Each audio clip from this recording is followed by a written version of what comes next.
பொன்னி, நேற்று நான் என் சித்திக்கிட்ட நீ நல்லா சமைப்பேன்னு சொன்னேன். சரி, யார் அந்த பொண்ணு எனக்கு பார்க்கணுன்ட்டு அவங்க ரொம்ப ஆர்வமாக இருக்காங்க.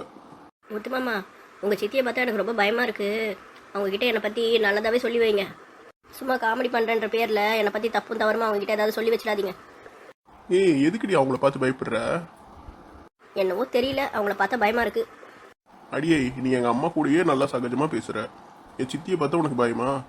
என் சித்தி கூட நீ ஒரு 2 நிமிஷம் பேசிப்பாரு, அப்போ தான் தெரியும் அவங்க எவ்வளோ நல்லவங்கன்னு. எங்கள் அம்மா கூட சில விஷயத்துலலாம் கராராக இருப்பாங்க, ஆனால் என் சித்தி ரொம்ப கூலாக இருக்கும். எதை பற்றியும் கவலைப்படாது. டேய், உன் பின்னாடி உன் சித்தி ஓடி வந்துன்னு இருக்காங்களா?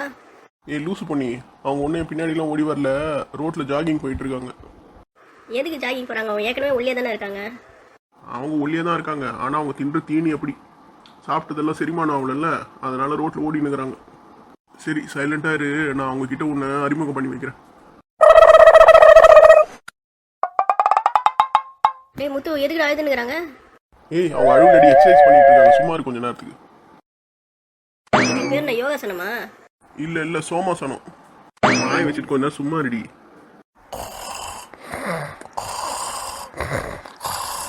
டேய், அவங்க எக்ஸசைஸ் பண்ணிட்டு தூங்கிட்டாங்க, அப்போ எழுப்பு போகும்ல. ஐயோ, சித்திக்கு என்னாச்சு? ரோட்டில் படுத்து தூங்கினுங்கிறாங்க. அண்ணோ சித்தி, அண்ணோ சித்தி. டேய் முத்து, நான் தூங்குற இடத்துல நீ என்ன பண்ணிட்டு இருக்க? சித்தி, நீங்கள் நடு ரோட்டில் படுத்து தூங்கிட்டு இருக்கீங்க, கொஞ்சம் அக்கம் பக்கம் சுற்றி பாருங்க. ஓ அதுவா, எக்ஸசைஸ் பண்ணிட்டே இருந்தேனா, அதான் டயர்டாகி தெரியாமல் தூங்கிட்ட போல இருக்கு. கொஞ்சம் கை கொடுத்து எழுப்பி விடுப்பா. நல்ல வேலை அக்கம் பக்கத்தில் யாரும் நான் தூங்குறத பார்க்கல. பா, நான் தூங்குனதை யாரும் பார்க்கல? யாரும் பார்க்கல, ஆனால் பொன்னி மட்டும் பார்த்துட்டான். ஓ, நீ சொன்ன பொன்னி இவதானா? பொன்னி, எப்படிமா இருக்க? நல்லா இருக்க சித்தி. எனக்கு தெரியல, சின்ன வயசுல நான் உங்கள் அக்கா கூட ஸ்கூலில் படிச்சேனே, அவளோட பெஸ்ட் ஃப்ரெண்டே நான் தான். சரி, உன் அக்கா எப்படி இருக்காமா? அது வந்து சித்தி, அதை பற்றி நான் வீட்டுக்கு வந்தோன்னே உங்ககிட்ட சொல்கிறேன், அவகிட்ட எதுவும் கேட்காதீங்க. சரிப்பா. பொன்னி, உன்னை பற்றி என் அக்காவும் என் அக்கா பையனும் ரொம்ப பெருமையாக பேசுவாங்க. ரொம்ப வருஷம் கழிச்சு நான் உன்னை பார்க்குறேன். நீ நல்லா சமைப்பியாமே, எப்பயாவது எனக்கு ஏதாவது சமைச்சு தரியா? சித்தி, உங்களுக்கு என்ன வேணும்னு மட்டும் சொல்லுங்க, நான் அடுத்த நாளே அதை சமைச்சு கொண்டு வந்து தரேன். பரவாயில்லையே, சமத்தா இருக்கிறியே. மா, ஒரு விஷயம், நீ நல்லா படிக்கிற பொண்ணு, அதுவும் சின்ன பொண்ணாக இருக்கிற. நீ எதுக்குமா இப்போ பார்த்தாலும் அவையார் மாதிரி புடவை கட்டிட்டு சுற்றிட்டு இருக்க? என்ன மாதிரி மாடர்ன் ட்ரெஸ் போடு.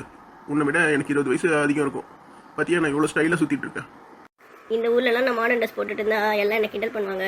அதுவும் இல்லாமல் இந்த ஊரில் அந்த மாதிரி கடைகளும் கிடையாது. மற்றவங்களை பற்றி எதுக்குமா கவலைப்படுற? உனக்கு என்ன பிடிக்குதோ அதை செய்யு. நான் நிறைய புது ட்ரெஸ்லாம் வாங்கிட்டு வந்திருக்கேன், உனக்கு கொடுக்குறேன். இனிமேல் நீ மாடர்ன் ட்ரெஸ்ஸும் போடு, உனக்கு எல்லா ட்ரெஸ்ஸும் நல்லா தான் இருக்கும். யார் இந்த லேடி நம்ம ஆள் கூட பேசினது? இந்த லேடியை தானே நம்ம காலையில் கோமதி அக்கா கடையில் பார்த்தோம். காலையில் பன்னு, பட்டர் பிஸ்கெட்டு, டீயே, நூடுல்ஸ்னு சமக்கட்டு கட்டிகிட்டு இருந்ததே. இப்போ என்ன பண்ணிகிட்டு இருக்குதுங்க? முத்து, முத்து. வா கலா. சித்தி, இவ தான் கலா, இந்த ஊர் பெரியவரோட பொண்ணு, எங்கள் கூட ஸ்கூலில் ஒன்றா படிச்சவ. Hi Kala, glad to meet யூமா. ஓ, நீங்கள் தான் முத்துவோட சித்தியா? என்னை ஆசீர்வாதம் பண்ணுங்க ஆண்டி. உலக நடிப்புடா சாமி. கலா காலை உள்றாளா?